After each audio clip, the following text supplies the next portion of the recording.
Hi, everyone. Thank you for joining us for this HidMed chat, part of our Do No Harm series.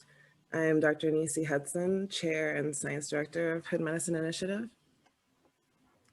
And we have... How you doing? Jonathan White.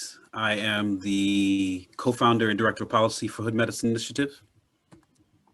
Doug Slaughter, the public health director, Hood Medicine.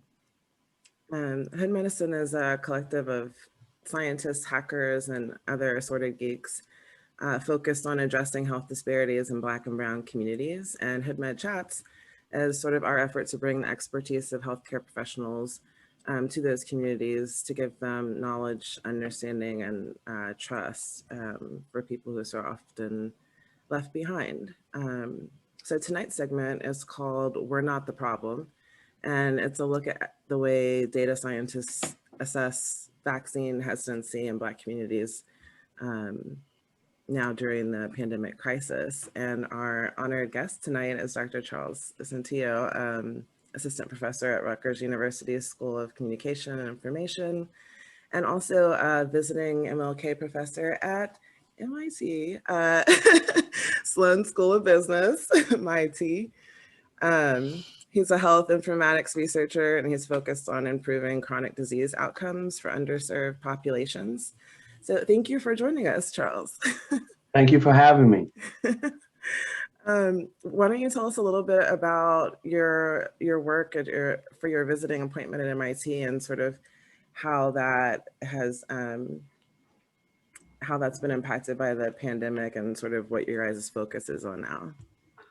Well, thank you. Thank you for the introduction, and I'm really glad to be here. So originally, I guess before the pandemic, we had plans to do some health equity work in Boston and Cambridge in the area.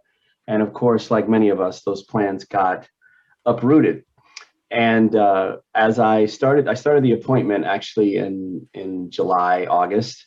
And at that time, I had already started a project to look at COVID perceptions and race, particularly intergroup perceptions. So not just looking at Black people as a monolith, because as we know, we're not.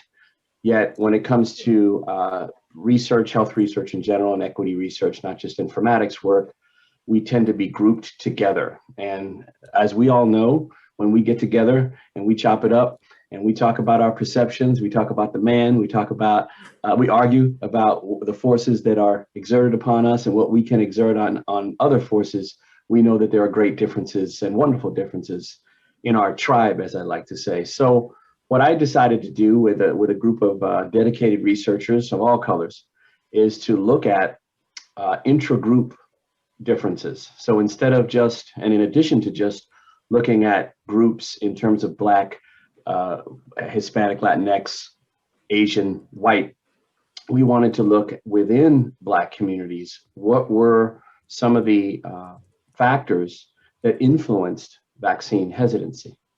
And we used something called an Acculturation Scale. And when I first learned of Acculturation Scales, I was fascinated by them, because essentially what they do is they measure the degree to which you have acclimated or acculturated to the majority sort of norm.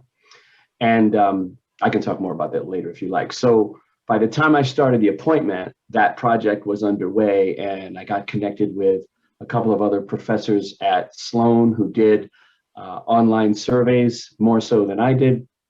And we collaborated and are collaborating wonderfully to analyze within group differences and see which factors, like religious factors, cultural factors, segregation, our experiences with segregation, and which one of those factors may influence how we feel about vaccines. So that analysis is happening as we speak, and we hope to be publicizing our results soon. That's one project that I had started and had kind of been enhanced really by my presence at MIT with wonderful colleagues, both there at MIT Sloan, as well as back at Rutgers and at Emory.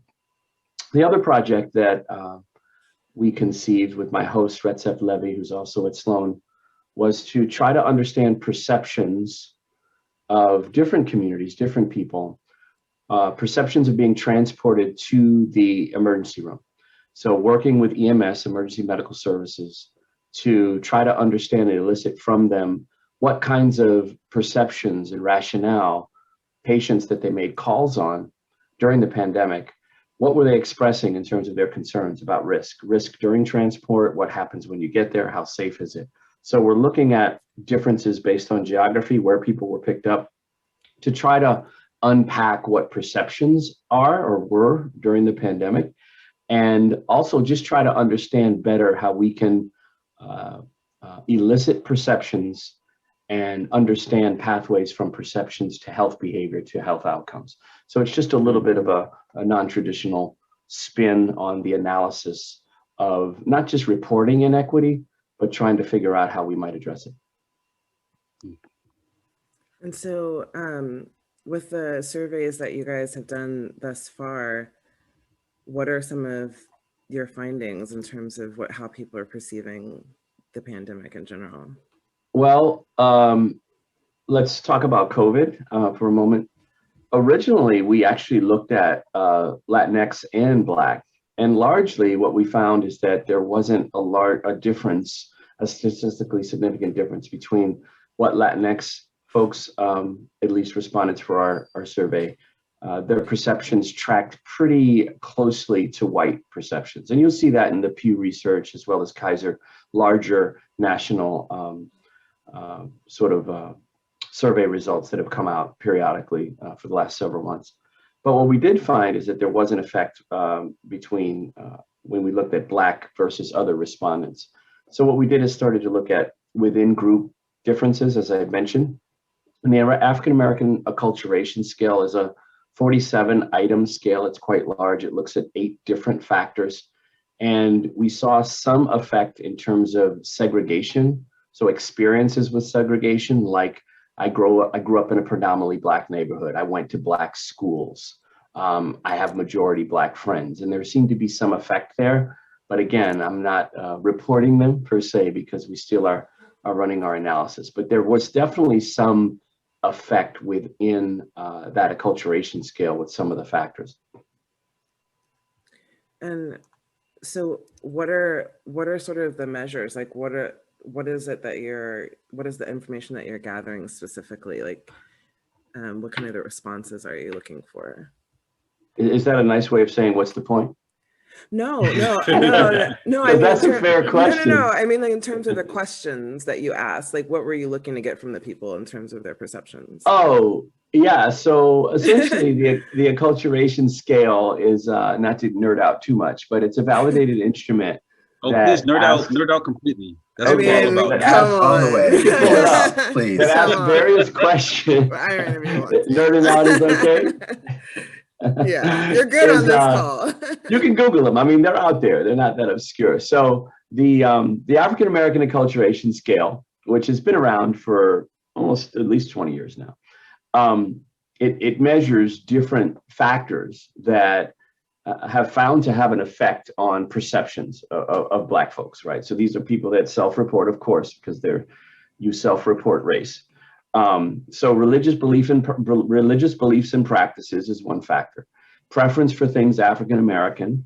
I'll go through these quickly, and then I can provide a couple of examples of statements that participants are asked to respond to. Interracial attitudes, family practices, health beliefs and practices, cultural superstitions, segregation, as I mentioned, and family values. So for example, let me just pick a random one here. So preference for things African American.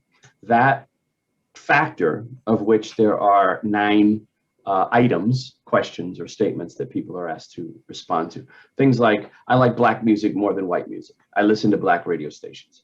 I watch all Black shows on TV. The person I admire most is Black. So we ask people to respond to items like that, and then that generates really a acculturation figure, a number. And we can do various things with that. And that's obviously not restricted to COVID. Acculturation scales were around long before COVID became part of our vocabulary. In terms of, go ahead. So I think I find this very interesting, and I've mentioned that to you before. So could you connect the dots between what one might find, right, in terms of an association between one of those measures or one of those aspects of the acculturation scale, and how that translates into what we do, right? And when I say we, I mean we loosely, right? We can mean, institutions like CDC, or we as in Hood Med, or we as a community. And can you kind of help us connect those dots between how you take action based on these insights? Because they seem very valuable. Y'all are such nice hosts and polite. That's another way of saying, what's the point? You can say it. No. No. It's a fair question to ask any researcher. And sometimes we don't know. We're just exploring. In this case, what's the point? Well, the point is that we want to more precisely, more granularly target communities that may be at risk. Now, target with what? Let's put that to the side for a moment. But as we know, Black folks are not a monolith, neither are Latinx folks. And to the degree that we can understand how our intragroup perceptions may impact our intention. So in this case, it's an intention of behavior, intention to get a vaccine. I'm interested in using these scales to more granularly be able to analyze groups of Black people beyond just Black folks. And where I'd like to take this is to cancer screenings. So how do we target Black communities? How do we target Black communities or communities that we know experience inequity for mammograms, for prostate exams, colonoscopies? How do we know who to target? How do we find messengers to reach the most vulnerable, the ones most at risk for either not knowing or not having access to, or having perceptions that may present barriers to these critical cancer screens?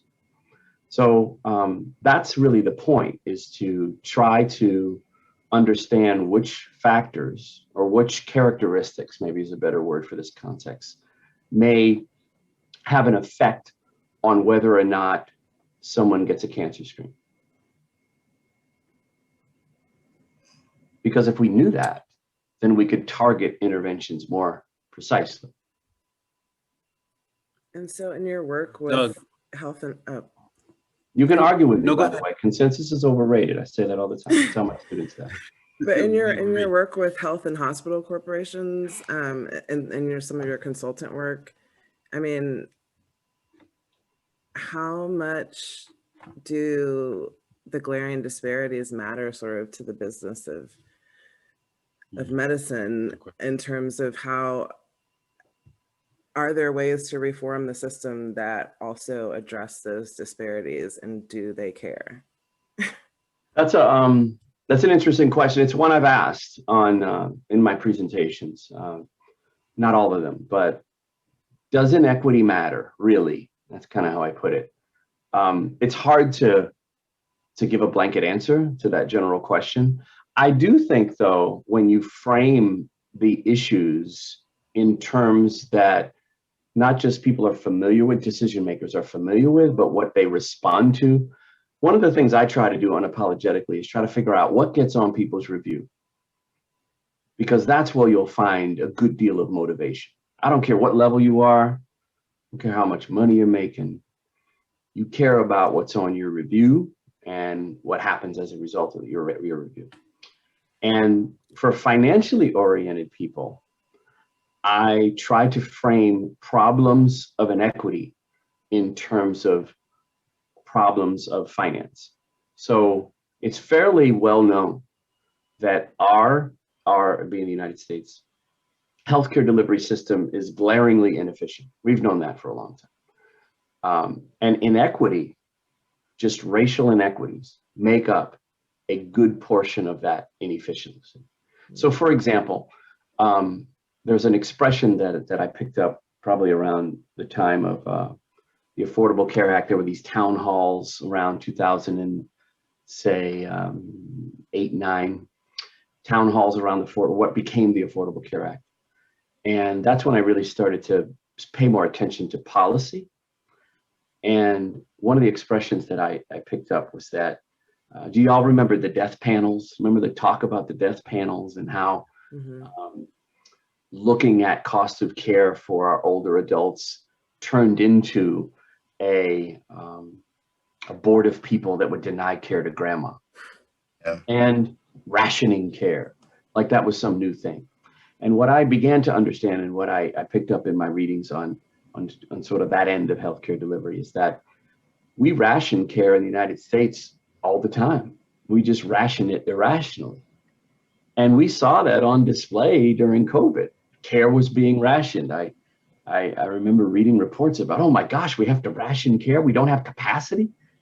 And I'm thinking, we've been rationing care for a long time. Ask anyone who's living on the margin, who's underserved, about rationing care.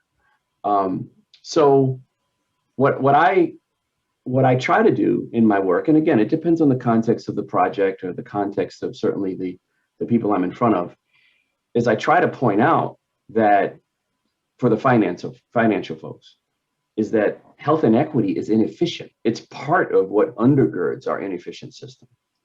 Now, for those, and an example of that is unnecessary emergency room use. In this country still, generally, we don't deny people care in the emergency room. So that's the last stop. For many people who don't have access to care, access to a care or care team, a physician or care team, they go to the emergency room. They go to the emergency room because it's always open. They go to the emergency room because eventually they'll get seen. And they'll go to the emergency room because they're not denied care due to costs. That's still true. That's been true for many years. So, but what we do know is that providing care in the emergency room that could and should be delivered in a primary care environment is horribly inefficient. And fairly early on in my work, I discovered if you're going to the emergency room frequently, it's because of two things. One, you're just incredibly accident prone.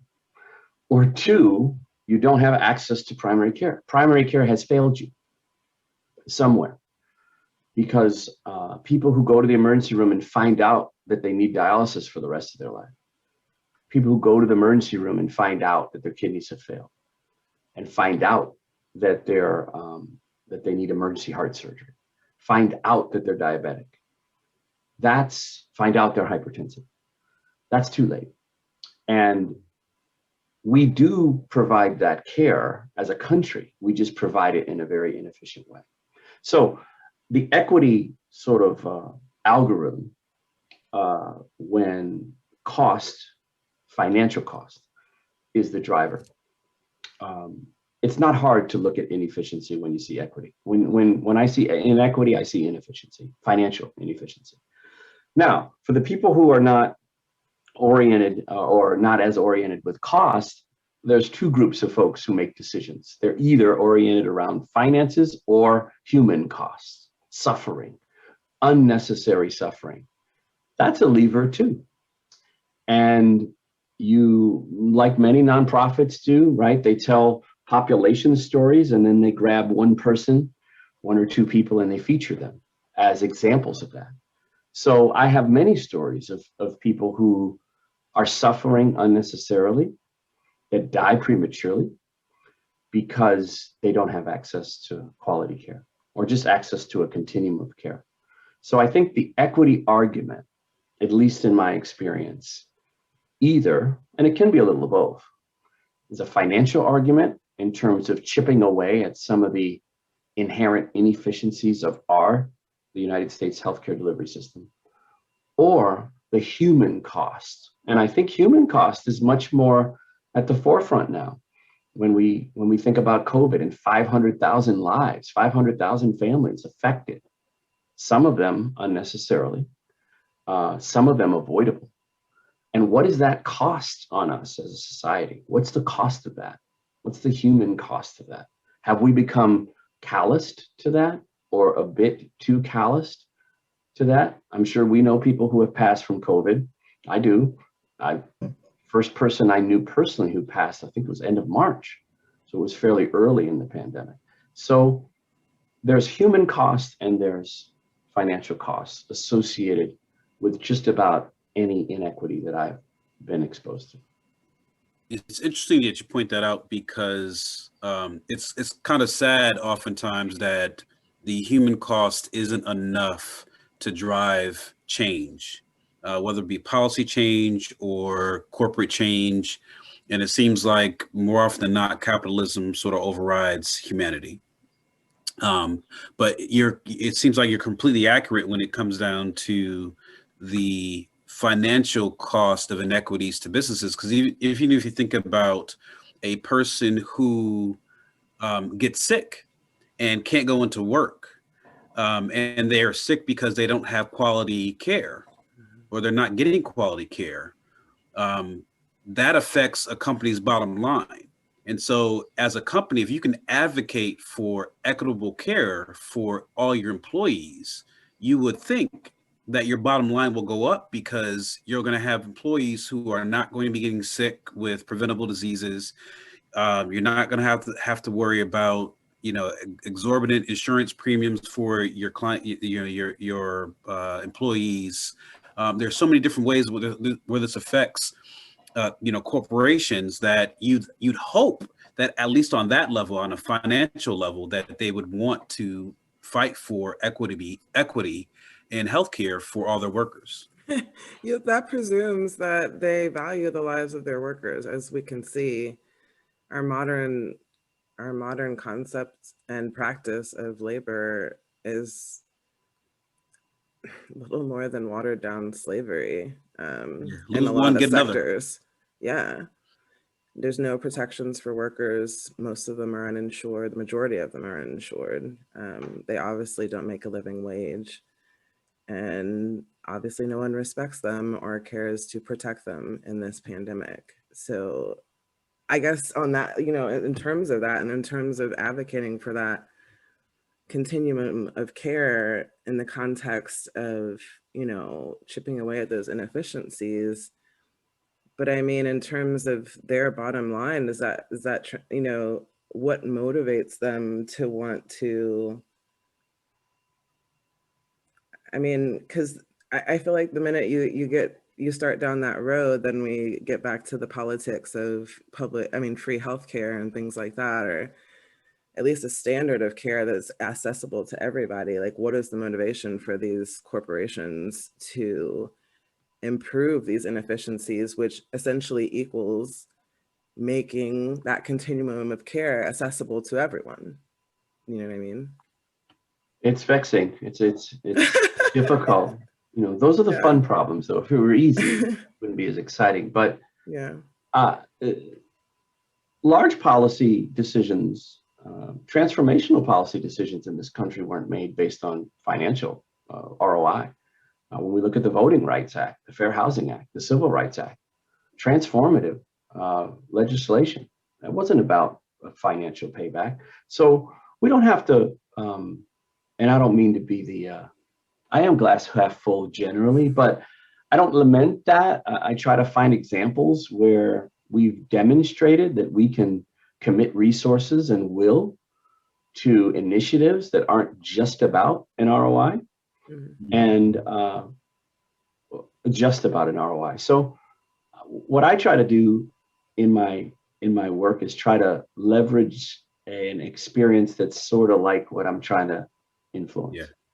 Yeah. And with all its flaws in our country and our country's development and our continued development, there are examples of shining examples of where we've made progress, and it generally hasn't been for the sake of just a financial advancement.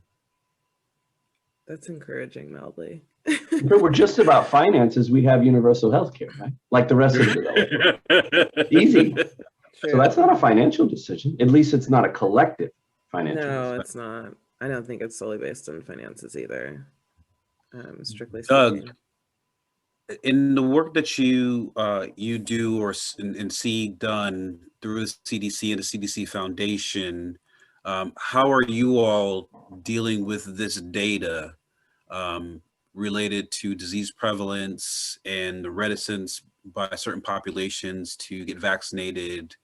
How are you guys using that data to address disparities and to properly target the audiences that need improvement in their healthcare options? Yeah, so there's COVID, but COVID is just an indicator, right, of a larger issue, right, about inequity, about haves and have-nots, and about too many have-nots. And I think that those of us who work in equity and have worked in equity for some time kind of saw that, because we see disparities in cancer prevalence. We see disparities in diabetes and high blood pressure and kidney disease.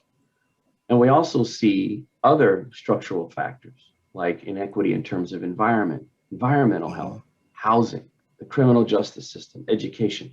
So these factors are all part of what puts certain individuals, groups at a disadvantage. And COVID just really sort of revealed that. It didn't necessarily create, but it revealed that. And we see that people of color are disproportionately represented on frontline workers, essential workers, right? So we see that people from lower socioeconomic classes have multi-generations that live together. So the simple distancing, right, which sounds easy if you can do it easily, right? I mean, that becomes very complex for certain populations. Yeah. When someone in the house is working in a warehouse and they're out every day and they come home, it's difficult to distance. Think about some of the houses I've been in for some of my work. The mere suggestion of, well, just distance. It's just not possible. So you see these structural inequities, and I think that the COVID inequities have just revealed them to a different segment of the population. But they were there, and they'll be there once we're all vaccinated too. I think that's spot on. There's a whole branch of research in public health that speaks to this health disparities research, where you're looking at, the idea being improving health equity across for those that are, for whom there's a disparity, right? And you touched on a couple of things, right? Healthcare access, occupation, right? And it's one thing to have a doctor, but whether or not you can take time off to go see that doctor, or if you can, if you have childcare so that someone can look after your kids while you go see the doctor, or if you, for some people that's not an option, right? If your occupation is such that you're a seasonal worker and you work on the farm, these are all social determinants, right? They're social determinants of health that don't necessarily have to do with a person's genes or, how healthy they are themselves, but these external factors that contribute to, whether they can receive treatment for a chronic disease or, or if they have access to good food to eat, right? Or if you live in a health desert, for example. You asked, what are folks doing to address this?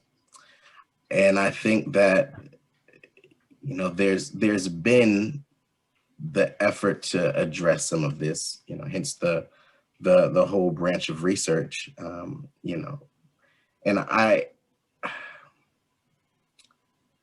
but what can you say? I mean, these things still exist, right? And how long has health disparities research been around? How long have we known about these disparities? This is not new. So it's since the very to inception of healthcare in this country. I have a talk where I go back to the very since Black people were brought to this country, there was a realization that people of color didn't live as long, weren't as healthy. And that's where, at least in this country, the nature versus nurture debate began. Nature being, are there just some people that are just genetically predisposed to being sicker, weaker? Or nurture, is it the environment? And most of us think of Du Bois as the sociologist. I think of him as our first public health scholar. He could be a sociologist too. But he wrote the Philadelphia Negro in 1899. And he observed that the condition that Black folks were in was largely due to social conditions. And he was attempting to squash the nature nurture debate, because for many years, and in some cases, these questions still comes up. I'm not saying genetics don't matter. However, whether it be eugenics or other forms of science that have purported to projected, described that certain people were just genetically inferior. That came about, at least in this country, at the very inception. And there were times in our development where that question was still asked. And Du Bois was the first to scientifically refute that. It's a good read too. Philadelphia Negro, it's out there. What's crazy to me, bringing it back to our current times, is how we started approaching this these COVID issues without a consideration for documenting, racial and ethnic data. We know that health disparities are present in the United States. We know that there's unequal care and inequitable care throughout the country. Yet this initiative to get the data related to racial makeup, ethnic makeup, and whatnot of patients who are either diagnosed with COVID, or even patients who are seeking treatment for COVID-like diseases. The fact that that wasn't on the top of the list, for all these health institutions is crazy to me, and I can't understand, why in 2020 and 2021 that wouldn't have been something that they would have, automatically wanted to get to track at that point. I can't understand why that we can't. I'll never understand why we all, as a people, us Black people, still can't conceive of the notion that the passage of time is not sufficient to get the rest of the country to accepting our humanity. You know what I mean? It is the 21st century, but half a millennia has gone by. So I want people to reconceive of the concept that the passage of time should be sufficient to turn our tormentors away from evil. But what were you going to say, Charles? I was just going to say that racial, and I'm not offering this as an excuse. However, racial data in some contexts is difficult to gather. Anybody, any one of us or anybody out there who has had this question asked of them, so what are you? I've gotten that question all my life. Race is whatever you say it is, right? And frankly, we're still not real comfortable asking people what race they are. Yeah. Has anybody tried doing that? Sit there with your tablet or your questionnaire? I have. Yes. Age, race. I've asked that question. I've been Black all my life. I'm comfortable talking about race. I study race. It's fine. It's on top of mind for me. But there are times, well, what do you think I am? I get different reactions to that. I got to ask the question. You have to deal with that. So when you check into a cancer center and you're not already in the EHR, because what you might be in as is something else, how do you train people to identify race? I'll wait. I'm a health educator too. I don't want that class. You'd have to ask them, right? And that, that's not an innocuous question, especially in the context of healthcare delivery. So again, not as an excuse, but how do you document someone's race? That's not a straightforward task. You kind of have to ask them. Yeah. And some Yeah. folks aren't that comfortable doing that. So you see, looks black, black. And then some institutions decide, well, we're not going to collect it. Now, there might be other convenient reasons why too, but my mother had her first COVID shot a couple weeks ago. She's going back Tuesday. And I asked her about it because I mean, she knows what I do. What'd they ask you? They asked me race. I don't like when they ask race. I said, why not? I don't know. Why do they need to know? I said, so we can track that. Fill that out. Yeah. It helps people like me, helps your son do his work. But then I'm sure there's folks in the community who are like, track that for what? Why are you tracking it? For what? What are you going to do with this? Am I going to be treated differently because I checked this box? Other. Yeah. I'll leave it blank. So again, I'm not using that as the only explanation. However, collecting racial data is not that straightforward. You were saying that the other time we met, Doug, about the CDC and how hard it is for you guys. Yeah, well, two things. One, another explanation is, nobody was prepared for COVID to scale the way that it did. Right? And a lot of state departments of health, they're building the plane while they're falling out of the sky, essentially. And you're not going to get everything right on the first time around. You iterate, you figure out what's going well, what's being missed, and you adjust. And I think that that's one of the things that happened with respect to the focus on collecting race and ethnicity data. Notwithstanding the whole issues and challenges in getting people to collect race data and that whole thing. So, I would say that I really think for the most part, folks were trying. We're better. We're in a better place than we were. I think there's less missing race and ethnicity data, which is how we're able to know that right now Black folks are being under-vaccinated.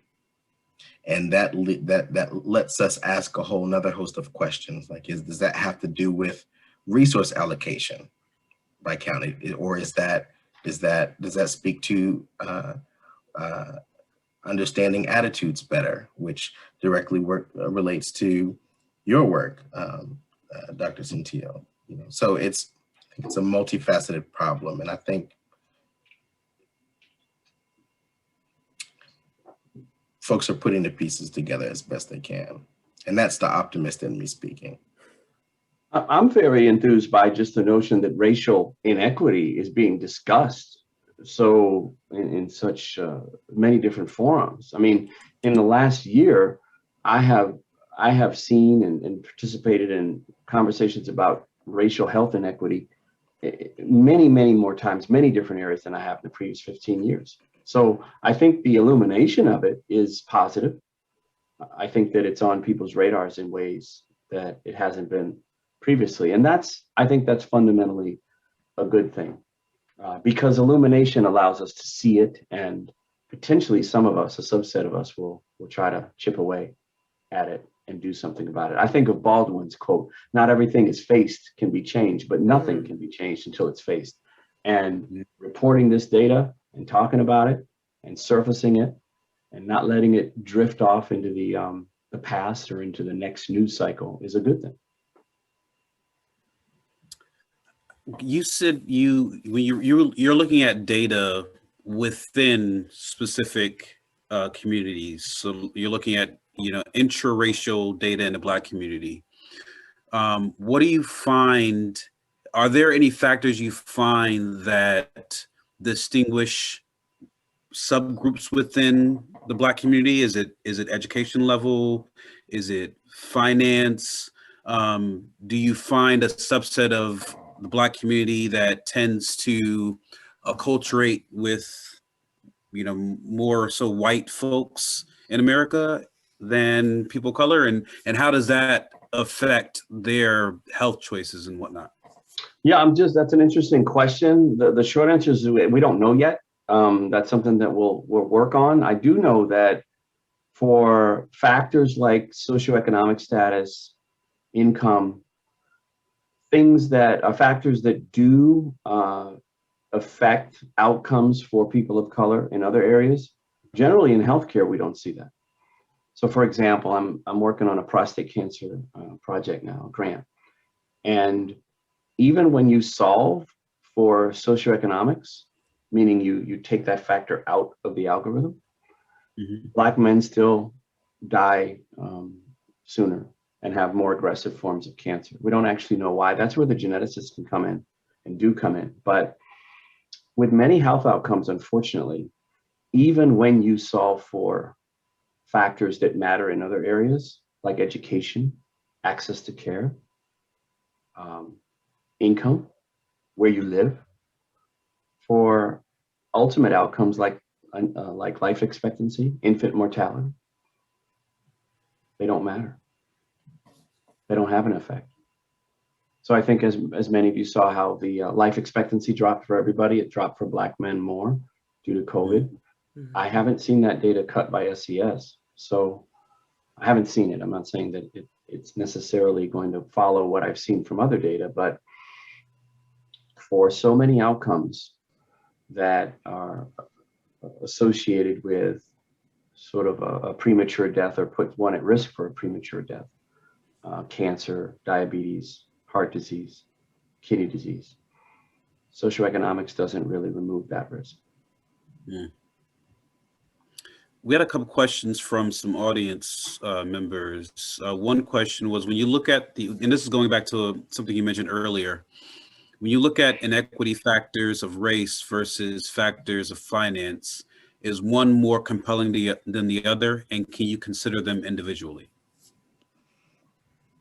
Race and finance, so race and like income. Wow. As I mentioned, I mean, for the life expectancy outcomes that I look at, and I look at cancer and look at diabetes and heart disease and kidney disease, you don't see that income has a statistically significant effect on life expectancy when it comes to race. So the poor Black man and the affluent Black man will die prematurely before a white man. In fact, there are some, I can't quote it off the top of my head, but the college graduate, the Black college graduate will live less years than the white high school dropout. And that's been around for several years. So I'm not saying income doesn't matter. However, it doesn't, when you look at it in aggregate and groups, it doesn't have that big of an effect. What about when you talk with your in the consulting work you do with corporations? Do you find that they're taking the human capital perspective more? They're factoring that more strongly than the financial factors? Do you think they're showing some concern for humanity and we have to do this because it's the right thing to do? Or is their focus primarily, this will help my bottom line? I think corporate social responsibility is a thing. I don't poo-poo that. I think that especially as we have access to information, I think that, for example, in my management class, I talk about how I don't want to pick on any one firm, but let me just bring up an Apple example where they were having some labor issues overseas, and that's true of many firms, right? How does Starbucks treat their employees? I think it puts people think about it. Now, does it impact their purchasing decision? Will you not buy a MacBook Air or not buy that latte? It's not what I do. I haven't seen that data, but I do think that corporations take their image seriously.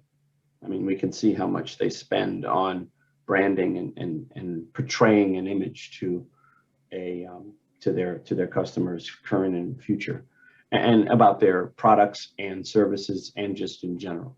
So yes, I do think that corporations care. Now, we shouldn't speak in absolutes. It said how much and at what expense. I mean, I think that's where you see some of the nuance. But no, I don't poo-poo that corporations just don't give a damn about, you know, how they're portrayed. I don't see evidence of that at all.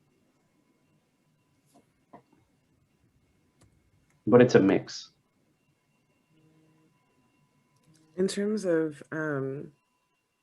I guess, policy and how the data can be used to sort of to start influencing public health policy, sort of how do we start to use these insights from the data to sort of influence things in the legislative arena? Yeah, I think that's really Neecey,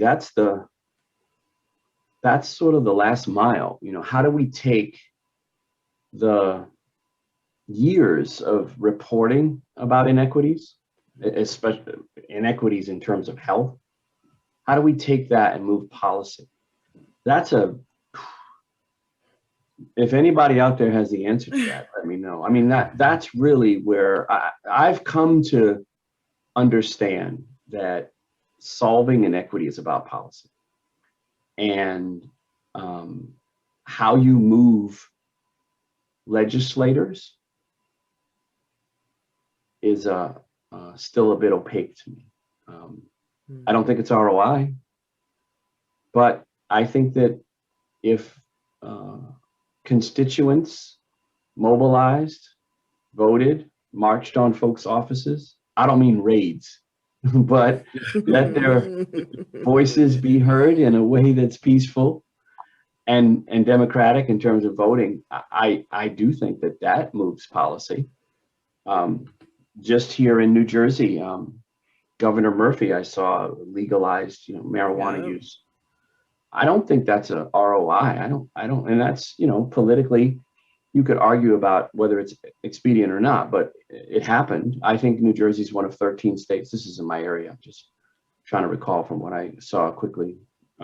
So as I said previously, I think policy decisions are complicated and you have to make your case. And I don't think it's always an ROI, certainly. But that's really, I think, what will chip away at some of the inequity is that if we, and when I say policy, I mean payer policy, I mean insurance, I mean coverage, because all coverage isn't equal, obviously. But if we can chip away at that, I think that we can start to see the needle move a bit. So, but I haven't figured that out. Along those lines, I think all of us can agree that in order to make those moves, individuals within the community have to be organized, but even more motivated to push for those changes, right? They have to be willing to take the steps to push those changes. How do we get individuals in the community to want to push for those changes when we're reluctant to even note our race on forms or talk about these things with healthcare workers or trust that our medical professionals have our best interests in mind? What are the steps that we have? Where's the bridge that we have to create in order to make these policy moves? I think we have to make it our personal priority, right? I think we can bring our friends along. We have influence, right? I remember when I returned from my first George Floyd rally I went to in June, I think it was. Friends along. I got on a call. I remember when I got on a call. And George Floyd rally. Is that me? Okay. And I thought I had a Zoom, I think, with a few friends. And I thought, maybe I ought to get on our city council, my local city council. Might that be able to affect policing, or at least understand how to make that better? I didn't do it. I thought about it. But I do think that kind of grassroots participation and understanding how laws are made and enacted and enforced, I think there's something there. I haven't quite personally figured out how to do that yet, but I mean, if we can, I've talked to people who do know policy better than I do, and I have bent their ear a bit. And what I hear consistently is you find your local legislator and you go influence him or her.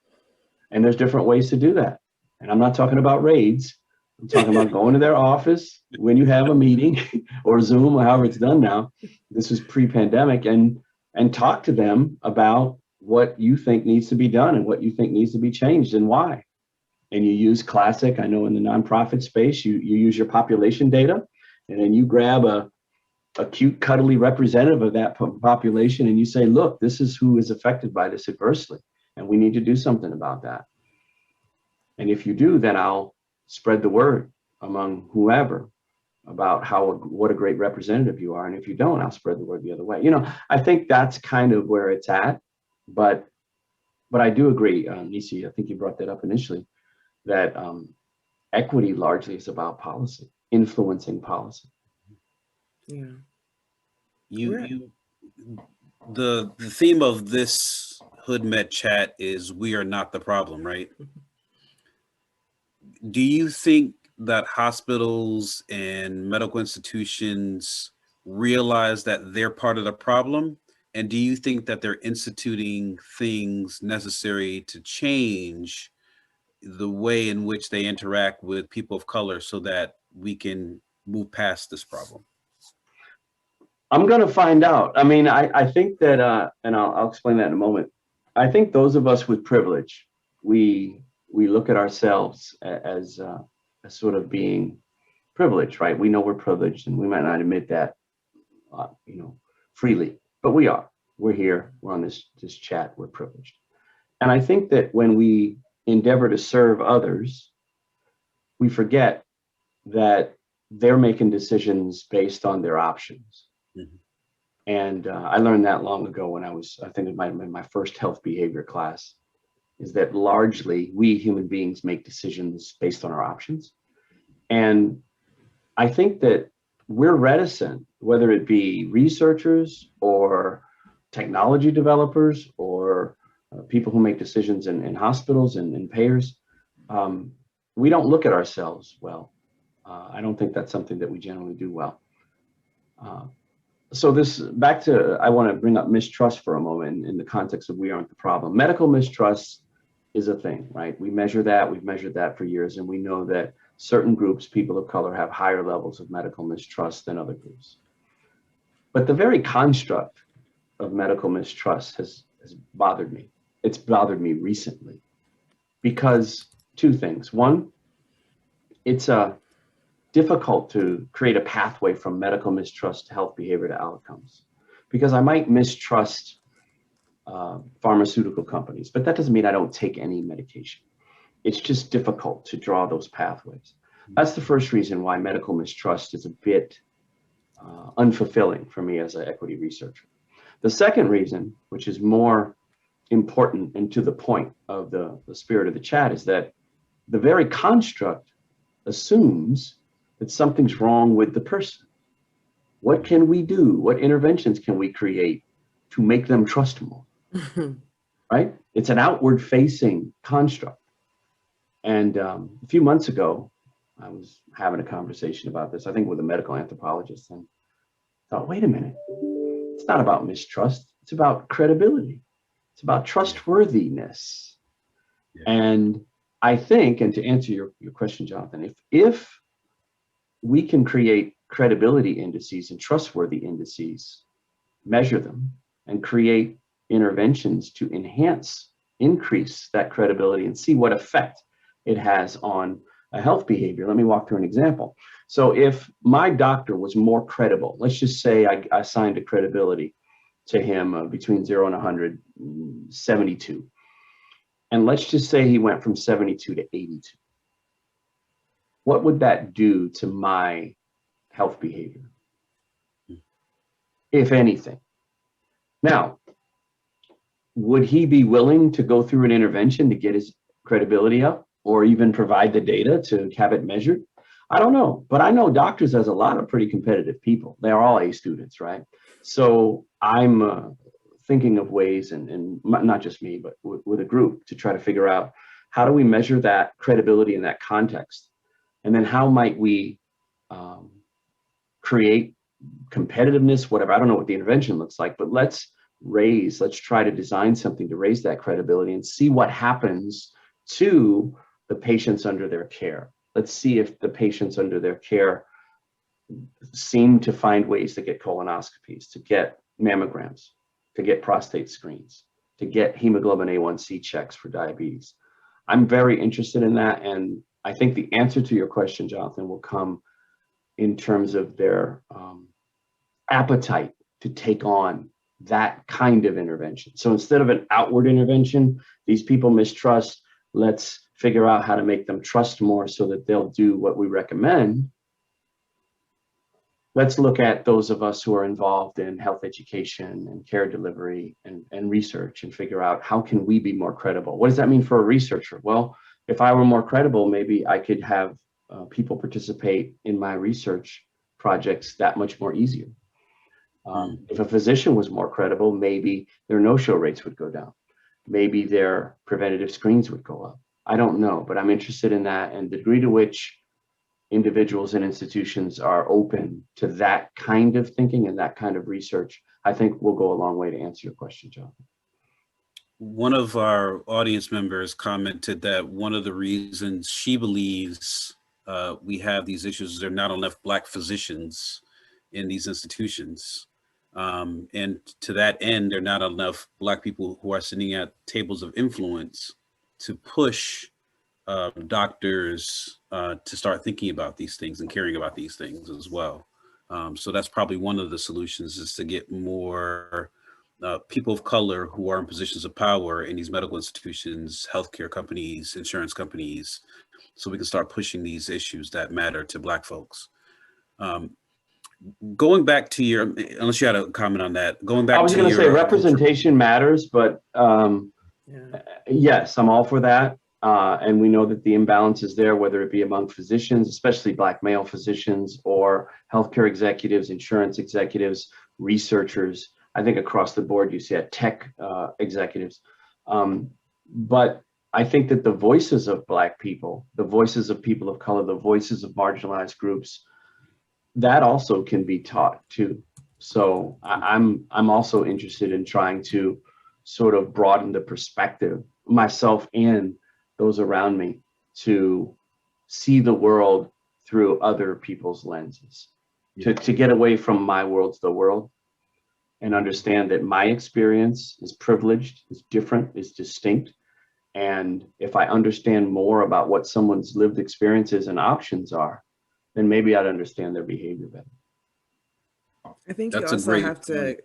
I think you also have to kind of go to sort of the other place where you can intervene with, as far as healthcare professionals, and that's, and I say that in the sense of like encompassing not only physicians but also like allied health services as well, but is in the education. I know one of our other members of our advisory council at the University of Louisville is, they're focused on sort of revamping their medical school instruction so that they make sure they include the history of racism in medicine, which stretches all the way back to its inception, when they used slaves as lab rats for hundreds of years. And also, up into the contemporary age and the different biases and perceptions that go into the inequity in care that Black people get. So, I think you have to attack it on lots of different levels. And I think that even the data that, both the CDC and public health researchers like yourself collect could go a long way in educating at least, future and also some continuing education for current medical researchers, if we can push for that policy and having some re-education there for people in the field already.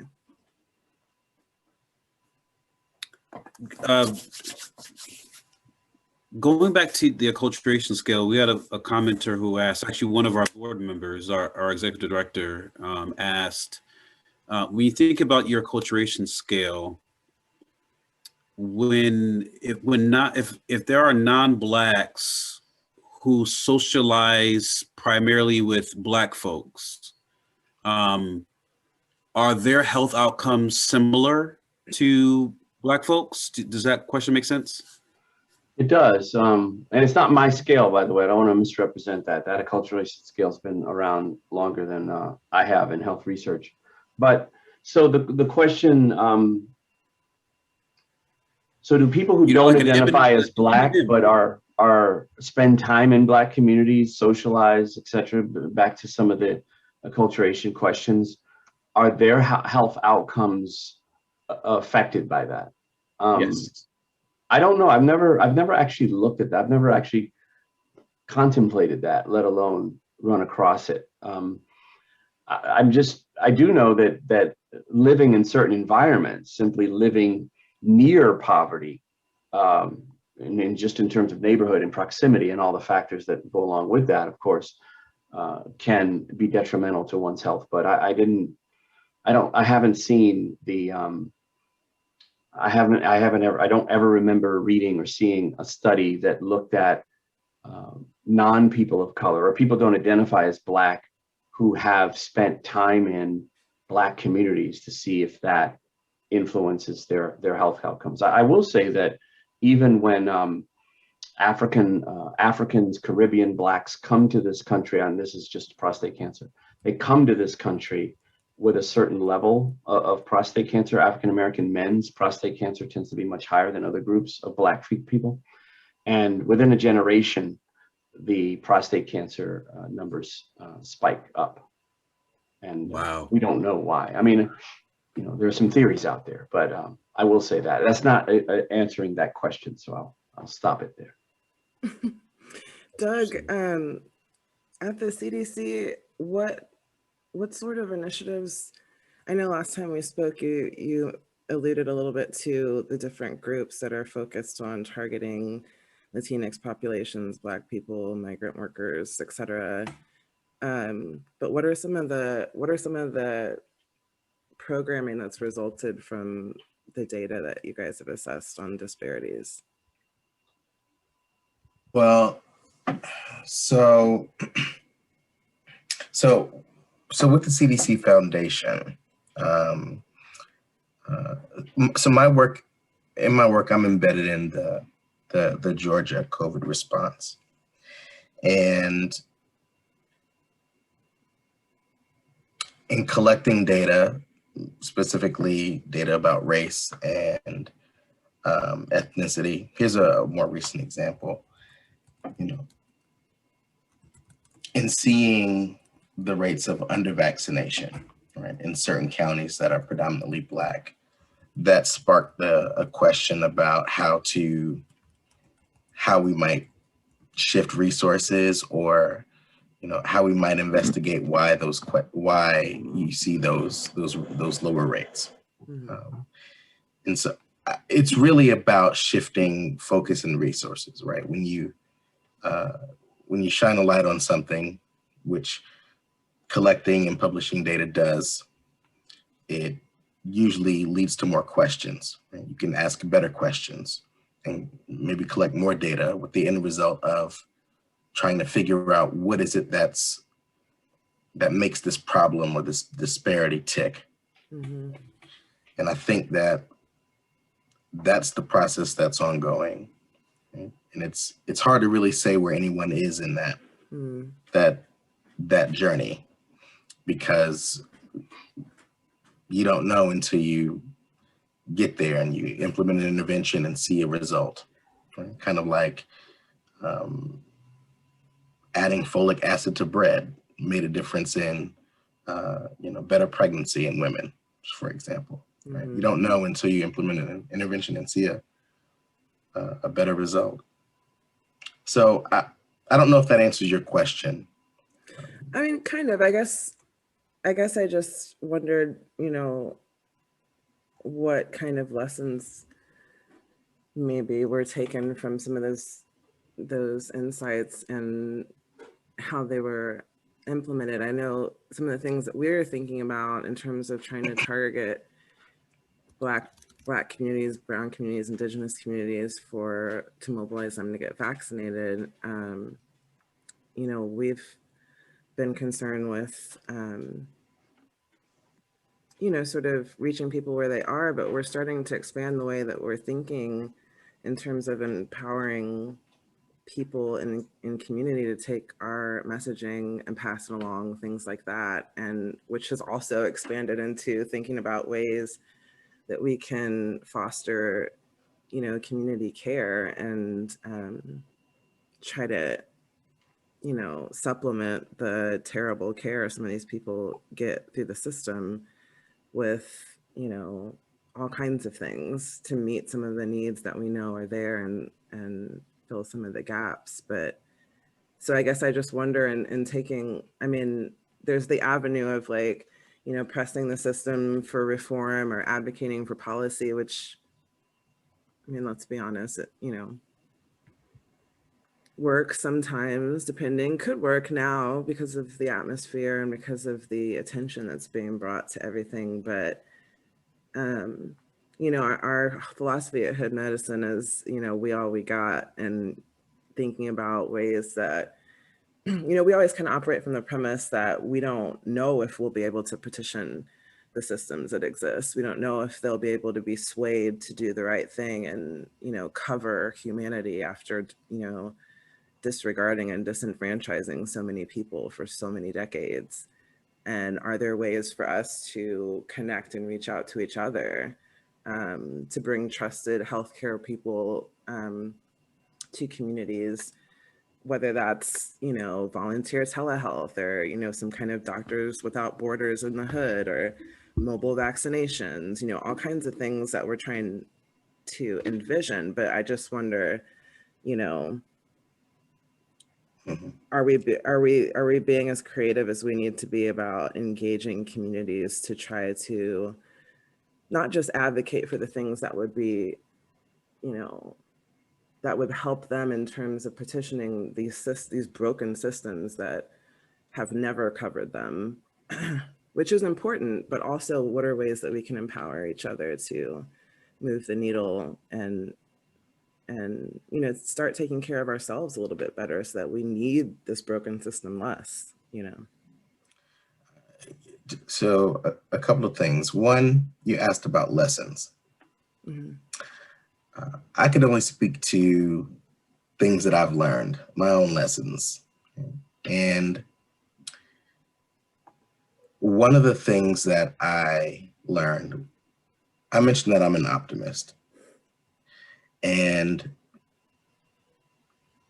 when the vaccine distribution plan was being created, it wasn't in a vacuum, right? It was a collaborative effort between the NIH, the CDC, and I think it was the National Academy of Science, Medicine, and Engineering. I might have that wrong, but this tiered rollout that we have, it was built with the understanding that there are inequities in our system, right? And you can look on it. You can look on some of the reporting. It says we need to make sure that in whatever we do, we ensure that communities of color, people of color, will have access to the vaccine, and we need to ensure equitable distribution of the vaccine and consider these other social determinants and factors that would otherwise exacerbate the gap, right? And despite all of that, we're still seeing it. Yeah. And so maybe that means we're not being as creative as we need to be. Maybe that means we're not being as focused as we need to be.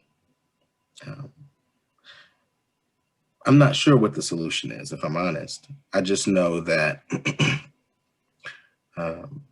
even just that little bit shows that the solution is going to require something like you were mentioning, right? Some proactivity from people that are swayed by,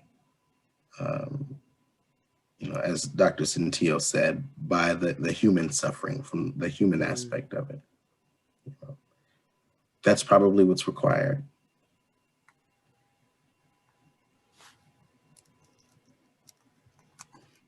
I think we had another sort of comment in the chat about how, there's another aspect of the vaccine hesitancy in terms of these viral videos that are spreading sort of disinformation about the vaccine, and people, in their sort of armchair WebMDs, giving out false information to their buddies and whatnot, which is what we're chiefly here to do, is combat that.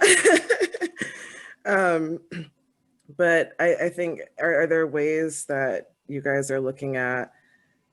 Are you thinking about the ways that people get their information in terms of the interventions that you're looking at, Charles? Yeah, it's about information and then a messenger. So it's the message and the messenger, and there are studies to try to figure out who, back to credibility and trustworthiness, measuring in the context of COVID. Fauci is a person that comes up, and he comes up pretty high on those scales, the ones I've seen. So as far as the intervention to reach populations who are most mistrusting, there's various, I know I was on a webinar about 2 days ago about that, about how to reach people. Generally, the common thread is you find people from those communities, right? You find people who are trusted and who are part of, or at least intimate with, have knowledge of those communities, and you ask them, and you figure out which messenger and messages might resonate best. And those might vary based on region of the country. It might vary based on urban or rural area. I think all these factors play in when I've looked at these analyses of who might be trustworthy in terms of COVID messenger. It's not one answer. Yeah, to Terry, who posed that question, that's what we do here, right? Our whole focus is to address this issue. She noted that as a Black MD, people come to her to get information for some level of credibility, and that's what it's going to take. It's going to take, all of these Black scientists, Black medical professionals, to really tap into their social capital, right, and their credibility capital, to put themselves out there and to speak truth to power, because we have to combat all these messages that are out there sending incorrect information. I got my first shot for the vaccination yesterday, thankfully, and my second one is scheduled for in March. The only symptoms I've had are a sore shoulder and a little lethargy afterwards. I've had no other issues at all, and I'm thankful for that. But we have to really start training people in our community, understand the science behind all of this, so that when they see these videos, and these videos get people in by, grabbing 1 ounce of truth and throwing it into an ocean worth of conjecture and, myths and conspiracy theories. We have to educate the people in our community about what this stuff really looks like, what the science really looks like, what it really feels like. When we talk about side effects from COVID vaccinations, side effects has a really negative connotation to it. And what you get from a COVID vaccination, or from any vaccination really, is not really a side effect. It's actually doing what it's supposed to do. It's having a reaction in your body that shows it's working. So if you have soreness in your muscle, or if you generate a mild fever, or you have a few aches and pains, that's the vaccine in your body working, and it's usually temporary. Within 72 hours, maximum, it's usually gone. Expect that. If you get less than that, great, but expect that to be the result of your vaccination. And if we start retraining or training people in our community to understand that that's what their expectation should be, then they'll go into it, or they'll hear these stories about what people are suffering through, and they'll be like, well, that's what is to be expected from this thing, rather than, oh, there's a scary situation that's happening to somebody that I know, and I need to avoid this because I don't want to go through that scary situation as well. Yeah, I think that's important for sure, because there's a lot of disinformation out there, and I feel like where we've seen success in our organization is when people, you know, are able to understand the virus and how it works, and the vaccine and how it works. And then, you know, the choice is clear in terms of getting vaccinated. And we have to make that happen sooner than later, because a lot more people need to get vaccinated if we're gonna be on the way to herd immunity.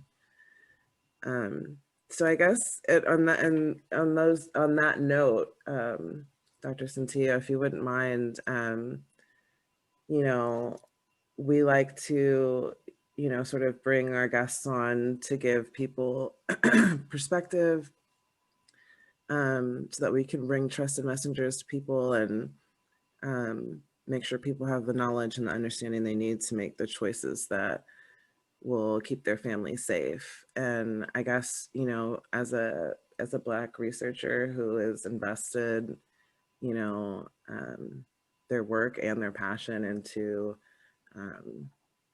trying to build more equity into our health system for communities of color, what is your message to Black and Brown communities about the vaccine and the pandemic in general, and what we need to keep, you know, top of mind to keep our families safe? Well, I encourage people just to get information, ask questions. I'm not in the business of persuading anyone to do one thing or another. I believe in empowering people and listening. And when you listen to people, I found in my work that when you give someone the space to express their apprehensions, express what they know and what they don't know, dialogue happens. And then when you have dialogue, then you have a lot. You can springboard that into a lot of different things. So I would encourage folks to ask questions, to reach out, to interrogate the sources of information, and to know that we scientists don't have all the answers. We argue incessantly about what facts and what real is, and how we came up with what we come up with. We do that all the time. So understand that when you are seeking information, especially about something that is so new, novel, and still being understood, it's fine to ask questions. I know I have, and I will continue to, and try to find sources that give you the space to express your apprehensions, and that will also share their apprehensions with you, if possible. If that might not be possible because of your network and because the spaces you travel in, look for people that have training. Training matters, education matters. It doesn't mean everything, but it sure does go a long way. So when I get texts and articles from friends I've known decades, and they give me some cure and some belief, I say, well, where'd that come from? I've told you to interrogate where it comes from, like I do. Have you heard of that? Have you asked me about that? Asked someone else about that? Who said that?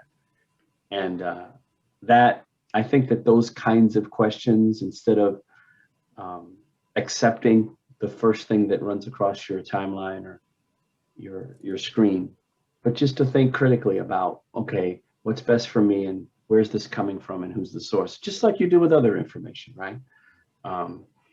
I think that applies. Health information is no different than any other kind of information in terms of interrogating where it comes from, asking questions, and finding people who can talk to you in a way that makes sense to you, and finding sources, if not just people, that make sense to you, and use your own good judgment, because you have it. Doug, similarly, is there something you want to leave our audience with, from this discussion today? Well, I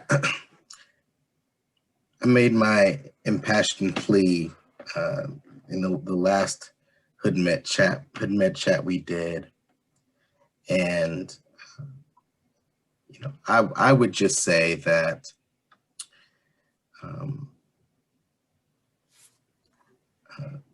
from a personal perspective, I personally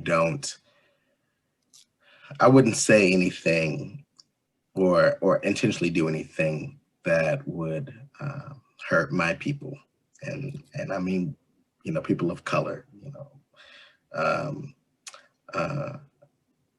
and I became an epidemiologist because I care about the questions that are important to ask that affect health outcomes for people of color. My son is 5, but just by virtue of him being my son, he has a genetic predisposition to all the things that run in my family, right? Alzheimer's, hypertension, diabetes, prostate cancer, the list goes on. And that makes me invested, not just in, the helping to understand the chronic diseases that will impact him, but the chronic diseases that also affect a lot of other people that look like me. And because of that, I'm invested, and I want to see us do well and get to the end of this. And on that, I would say when it's your turn, if you have questions or apprehensions about the vaccine, ask those questions. You can message anybody on the Hood Med Facebook site, and hopefully we can resolve some of those things for you, or at least be a source of information for you and bring you better understanding of what's going on and what's at play. But it is my hope that you will receive the vaccine when it is your turn, because I want to see us all get to the end of this alive and well, and that's real. So that's what I would say. Dr. Senteio, how can people find you if they have questions or they want to follow your work, your research? Well, on Twitter, I use that for my research quite a bit. It's just at Charles Senteio, so CharlesSenteio. Facebook, I'm Charles Senteio. I'm easy to find. Senteio is an unusual last name, so we'll put it in the. I'm not hard to find. You want me to put it in the chat? We'll put it in the chat so people can find you. I want to, Dr. Senteio, for those that don't know, Dr. Senteio is actually my fraternity brother, Alpha Alpha. I appreciate you coming on with us today. I want to thank you so much for joining us tonight. To all the folks who followed us online live, thank you for watching. For the folks who will see this on replay, this is an important discussion that we're going to continue to have about COVID in our communities. I want to thank you for tuning in to this important discussion. At Hood Medicine, we want to bring you trusted individuals to provide you with the facts and the information to allow you to make decisions necessary to keep you and your family safe. Please follow us on Facebook, Instagram, and Twitter to support our efforts, donate to our cause, and find out about our next events. You can visit us at www.hoodmedicine.org or at Hood_medicine on Instagram and Twitter, or Hood Medicine Initiative, all one word, on Facebook. Thank you again. Stay safe and please get vaccinated. Thank you so much, Dr. Senteio. Thank you. Thank you for having me. Thank you. Appreciate everybody.